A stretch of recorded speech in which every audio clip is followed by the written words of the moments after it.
Nous recevons ce matin Mathieu Vallée, bonjour. Bonjour, merci de votre invitation. Merci d'être avec nous dans le studio d'Europe 1, député européen du Rassemblement national. Ensemble, nous allons parler de l'avenir du gouvernement de François Bayrou, de la stratégie de sécurité de Bruno Retailleau, de cet accord entre l'Union européenne et les États-Unis sur les droits de douane. Nous allons y revenir, mais tout d'abord, l'actualité internationale, puisque c'est désormais officiel. Emmanuel Macron s'est engagé à reconnaître un État de Palestine en septembre à New York, devant les Nations Unies.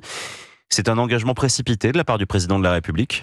Non, mais moi, je pense surtout qu'Emmanuel Macron doit arrêter de fricoter dangereusement avec les islamistes. Reconnaître aujourd'hui un État palestinien, c'est reconnaître un État Hamas. Et il y a encore quelques mois, en juin 2024, chez vos confrères sur un plateau de télévision, ils disaient que c'était pas le moment. Pas le moment diplomatique, pas le moment sécuritaire, pas le moment pacifiste, puisque aujourd'hui, on voit qu'il n'y a rien à changer entre les Israéliens et les Palestiniens.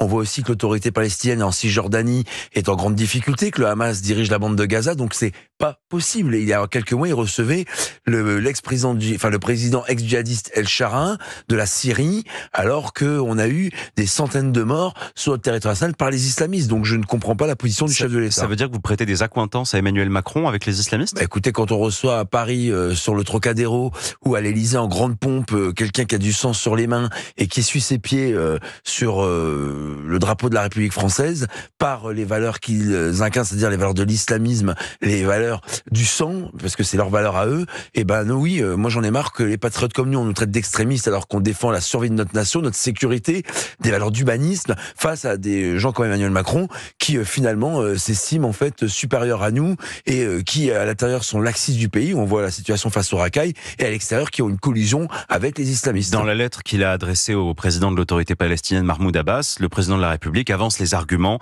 de cette reconnaissance palestinienne qui serait le meilleur moyen justement de mettre un terme définitif au Hamas. Vous ne croyez pas cette argumentation ? Lui-même, il n'y croyait pas.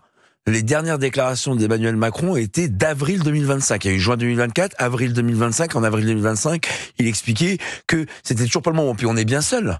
Le Royaume-Uni nous suit pas, l'Allemagne nous suit pas, la Belgique nous suit pas. Donc, pardon, mais on n'a aucune autre puissance qui pèse au sein de l'Union européenne qui est sur la position d'Emmanuel Macron. Donc, moi, je veux bien qu'ils disent qu'ils vont être seuls que mal accompagnés, mais sur la politique étrangère, quand on est seul, au bout d'un moment, il faut se poser des questions. Donc, moi, j'estime qu'aujourd'hui, on a entre 50 et 60 otages israéliens dans la bande de Gaza, dont une vingtaine sera encore en vie. Vous imaginez l'ignominie de se dire qu'ils ont encore des otages qui sont plus en vie. Donc il n'y a eu aucune avancée significative sur ce point-là. Sur la paix entre les Israéliens et les Palestiniens, non plus. Sur la sécurité d'Israël, non plus. Sur les reculades ou l'anéantissement du Hamas, non plus. Il n'y a pas eu d'élection au niveau de la Palestine depuis 2006, au niveau de la bande de Gaza depuis 10 ans. Donc il faut être sérieux. La politique, c'est sérieux. Mais j'ai l'impression que M. Macron, avec la fin de règne de mandat qui approche, finalement, il prend des décisions qui font honte à la France. Vous aussi, vous pensez que le macronisme n'a été qu'une parenthèse dans la vie politique française ? Moi, comme beaucoup de Français, en 2017, on a eu un président qui s'est présenté ripolliné et qui voulait faire avancer le pays. Aujourd'hui, on est dans le chaos absolu, le chaos diplomatique, chaos sécuritaire, chaos budgétaire, chaos migratoire. Je pense que le mot qui résume les 8 ans, et j'imagine les 10 ans de la présidence Macron, c'est le chaos. Voilà. Et j'en suis désolé pour mon pays. Vous savez, moi, j'aimerais que mon pays réussisse, mon pays soit fier de ses valeurs, soit fier de défendre ce qu'il a toujours défendu, la lutte contre l'islamisme, la lutte contre les extrémistes, la lutte pour la liberté, la lutte pour la sécurité, la lutte pour l'économie. Tout ça, aujourd'hui, c'est à terre. Il faudra tout reconstruire en 2027 lorsque on sera au moment de l'élection présidentielle. Et je pense que beaucoup de Français ont hâte de pouvoir à nouveau s'exprimer sur le premier personnage de l'État, sur celui qui dirige la destinée de la France.